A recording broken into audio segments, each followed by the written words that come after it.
বন্ধুরা, একবার তোমাদের শরীরের পেশিগুলো চেপে দেখো, সেগুলো কি ঢিলে ঢালা? তাহলে বুঝতে হবে শরীরে টেস্টোস্টেরন হরমোন অনেক কম। শরীরে টেস্টোস্টেরন বেশি থাকলে পেশিগুলো টানটান ও চওড়া দেখায়, আমাদের শক্তি অনেক বেশি থাকে, শরীর সুগঠিত দেখায়, ত্বকে উজ্জ্বলতা আসে এবং চুল মজবুত হয়। সহজ কথায় আমাদের পুরো শরীর উজ্জ্বল হয়ে ওঠে শুধু একটা হরমোনের কারণে, আর সেটা হলো টেস্টোস্টেরন। যদি ভাবো এসব সমস্যা শুধু বুড়ো বয়সেই হয়, তবে তুমি ভুল।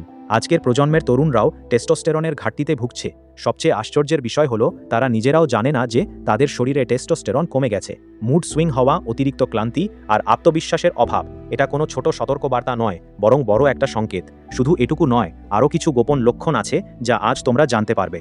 যদি এই লক্ষণগুলোকে অবহেলা করো, তবে এগুলো ধীরে ধীরে বিষের মতো তোমার শক্তি, তোমার স্বাস্থ্য এবং তোমার ব্যক্তিত্ব শেষ করে দেবে। তাই ভিডিওটি শেষ পর্যন্ত দেখো, কারণ এটি তোমার জীবন বদলে দিতে পারে। ওকে, তো সবার আগে লো টেস্টোস্টেরনের স্পষ্ট লক্ষণগুলো জেনে নাও। প্রথমটা হলো সবসময় ক্লান্তি আর শক্তির অভাব। বেশি কাজ না করেও শরীর ভারী মনে হয়, আর সকালে ঘুম থেকে ওঠার ইচ্ছা করে না। মনে হয় যেন ভেতর থেকে শক্তি হারিয়ে গেছে। আমাদের আত্মবিশ্বাস ও নিজের প্রতি বিশ্বাস কমে যায়, আর কোনো সিদ্ধান্ত নেওয়ার সময় দ্বিধাবোধ হয়। ভেতর থেকে আওয়াজ আসে, আমি কি পারবো কি না? তাহলে এটা তোমার শরীরে টেস্টোস্টেরন কম থাকার স্পষ্ট লক্ষণ। পরেরটা হলো জিম বা শারীরিক পরিশ্রমের কোনো ফল না পাওয়া। ব্যায়াম করার পরেও আমাদের পেশি বড় হয় না, শক্তি বাড়ার বদলে কমতে শুরু করে। আমাদের শরীর যে কোনো কিছু খুব ধীরে রিকভার করে, তাই এটা একটা বড় সংকেত যে টেস্টোস্টেরন কম আছে। পরেরটা হলো শারীরিক ইচ্ছা, নাইট ড্রাইভ কমে যাওয়া, মানে আগে রাতে যে স্বাভাবিক আকাঙ্ক্ষা ছিল এখন তাতে আগ্রহ কমে যাচ্ছে বা মুডই তৈরি হচ্ছে না। এটি আমাদের লো টেস্টোস্টেরনের সরাসরি লক্ষণ। ছোটখাটো ব্যাপারে রাগ হওয়া, কখনো নিজেকে হতাশ মনে হওয়া, মনোযোগ ও ধৈর্য দুটোই কমে যাওয়া। 8 ঘন্টা ঘুমানোর পরেও শক্তি পাওয়া যায় না, দিনভর ঝিমুনি ভাব হয়, এটা হরমোনের ভারসাম্যহীনতার লক্ষণ। এখন আসল সত্য হলো লো টেস্টোস্টেরন মানেই দুর্বল মানুষ নয়, এর মানে হলো তোমার জীবনধারা ভুল পথে যাচ্ছে। আর খুশির খবর হলো এটা প্রাকৃতিকভাবেই ঠিক হতে পারে, মাত্র 5টি সহজ ধাপে। আর 5 মিনিট অপেক্ষা করো, ভিডিওর শেষে এমন এক শক্তিশালী ঘরোয়া উপায় বলবো যা তোমার শরীরে টেস্টোস্টেরন 100% বাড়িয়ে দেবে। ওকে, তো ধাপ 1, সঠিক ব্যায়াম। দেখো বন্ধুরা, শুধু হালকা কার্ডিও করলে টেস্টোস্টেরন বাড়ে না। শরীরের সংকেত দরকার যে আমাকে শক্তিশালী হতে হবে। তার জন্য সবচেয়ে সেরা ব্যায়াম হলো স্কোয়াটস, যা তোমাকে রোজ করতে হবে। কখনো চাইলে পুশ আপস করতে পারো, এরপর পুল আপস করতে পারো, এরপর চাইলে ডিপস দিতে পারো।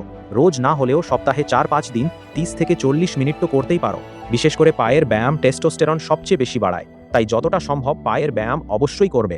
পরের ধাপ হলো ঘুম, সবচেয়ে শক্তিশালী অস্ত্র। যদি তুমি দেরিতে ঘুমাও বা 5-6 ঘন্টায় ঘুমাও, তবে কোনো সাপ্লিমেন্টই কাজ করবে না। দেখো বন্ধুরা, মানব শরীর রাতে টেস্টোস্টেরন তৈরি করে, দিনে নয়। তাই আমাদের লক্ষ্য হওয়া উচিত 10 থেকে 11টার মধ্যে ঘুমিয়ে পড়া। 7 থেকে 8 ঘন্টার গভীর ঘুম নিতে হবে। ঘুমানোর 1 ঘন্টা আগে মোবাইল সরিয়ে রাখতে হবে। সহজ নিয়ম। ওকে, এখন কথা বলি রাতের জীবনের জন্য সেরা সাপ্লিমেন্ট নিয়ে। তুমি কি কখনো নিজের নিচের অংশের আকার নিয়ে লজ্জা পেয়েছো? আর এ কারণেই কি তোমার শারীরিক পারফরম্যান্সে প্রভাব পড়েছে? এক অন্যরকম মানসিক চাপে আছো? তাহলে এখন চিন্তামুক্ত হও, কারণ আমি তোমাকে সাজেস্ট করব মেনশিওর ম্যাসাজ অয়েল, যা তোমার সমস্যার সমাধান। এই তেল তৈরি হয়েছে 60% বিশুদ্ধ আয়ুর্বেদিক ভেষজ দিয়ে, যেমন শ্রীগোপাল অয়েল, লবঙ্গ তেল, জায়ফল, জাফরান, শিলাজিৎ, অশ্বগন্ধা। এসব পুরুষের যৌন স্বাস্থ্যের জন্য অত্যন্ত উপকারী। যদি তোমার সমস্যা হয় যে রাতে দ্রুত বীর্যপাত হয়ে যায়, তবে এই মেনশিওর অয়েল তোমার সময় বাড়াতে সাহায্য করবে।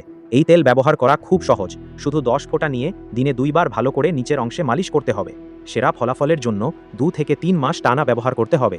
এটি তোমার পারফরম্যান্স বাড়াতে ভালো কাজ করবে। মালিশের পর রক্ত সঞ্চালন ভালো হয়, সাথে টেস্টোস্টেরনও বৃদ্ধি করবে। আর মেনশিওর ম্যাসাজ অয়েল জিএমপি ও আইএসও দ্বারা স্বীকৃত, তাই লিঙ্ক ডেসক্রিপশন ও কমেন্ট সেকশনে দিয়ে দিয়েছি। একবার মেনশিওর ম্যাসাজ অয়েল অবশ্যই চেক করবে। ধাপ 3, পর্নোগ্রাফি এবং অতিরিক্ত হস্তমৈথুন মানেই হরমোন কিলার। বন্ধুরা, এই কথাটা কেউ পরিষ্কারভাবে বলে না, কিন্তু সত্য এটাই যে পর্নোগ্রাফি দেখলে ডোপামিন হাই হয় আর তারপর তা ক্র্যাশ করে। আর এই অভ্যাসের কারণেই আমাদের টেস্টোস্টেরন ধীরে ধীরে কমতে থাকে, আমাদের আত্মবিশ্বাস ও আকর্ষণ কমতে শুরু করে। তাই এই অভ্যাসগুলোতে নিয়ন্ত্রণ আনো। নিয়ন্ত্রণে এলেই শক্তি ফিরে আসতে শুরু করবে।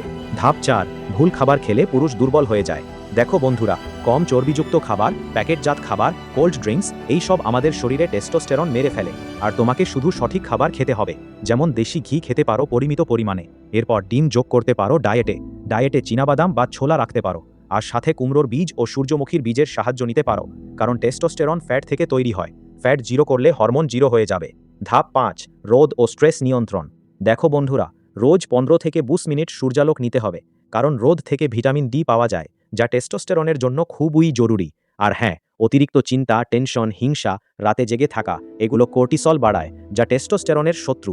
তাই একটু হাঁটাচলা করো, একটু শান্ত থাকো, একটু রুটিন তৈরি করো, তোমার কাজ সহজেই হয়ে যাবে। ওকে, তো ফাইনাল রিয়ালিটি লাইন হলো, মনে রেখো আমাদের শরীরে টেস্টোস্টেরন কোনো ট্যাবলেটে তৈরি হয় না, এটা আমাদের ডিসিপ্লিন বা শৃঙ্খলার মাধ্যমে বাড়ে। স্ক্রিনে তোমরা দেখতে পাচ্ছ আয়ুর্বেদে টেস্টোস্টেরন বাড়ানোর উপায়। এখন পালা সেই শক্তিশালী ঘরোয়া প্রতিকারের, যা তোমার টেস্টোস্টেরন 100% বাড়াবে। প্রথম ধাপ হলো সকালে খালি পেটে পেঁয়াজ ও মধু। ব্যবহার করবে কিভাবে? একটা মাঝারি ছোট সাইজের পেঁয়াজ নাও, তার ছোট টুকরো করো এবং তার ওপর 1 চামচ মধু দিয়ে দাও। এটা কেন কাজ করে? কারণ পেঁয়াজ রক্ত চলাচল ও টেস্টোস্টেরন সহায়ক এনজাইমগুলো সক্রিয় করে। এটাকে আমাদের এখানে দেশি ভায়াগ্রাও বলা হয়। এটি 3 থেকে 4 সপ্তাহে তোমার এনার্জি লেভেল ঠিক করবে, সাথে তোমার আগ্রহ চোখে পড়ার মতো হবে। পরের জিনিস হলো ভেজানো বাদাম মিশিয়ে খাওয়া। রাতে ভিজিয়ে রাখতে হবে। 5টা কাঠবাদাম, 2টো আখরোট, 1 চামচ কিশমিশ, এগুলো রাতে ভিজিয়ে রাখতে হবে এবং সকালে চিবিয়ে ধীরে ধীরে খেতে হবে। কারণ জিঙ্ক ও হেলদি ফ্যাটে ভরা, এটা টেস্টোস্টেরনের কাঁচামাল। তো এটা সস্তাও, নিরাপদও এবং কার্যকরও। যদি এই ভিডিও থেকে কিছু শেখার থাকে তবে ভিডিওটি লাইক অবশ্যই করবে। চ্যানেলে নতুন হলে সাবস্ক্রাইব অবশ্যই করে দেবে।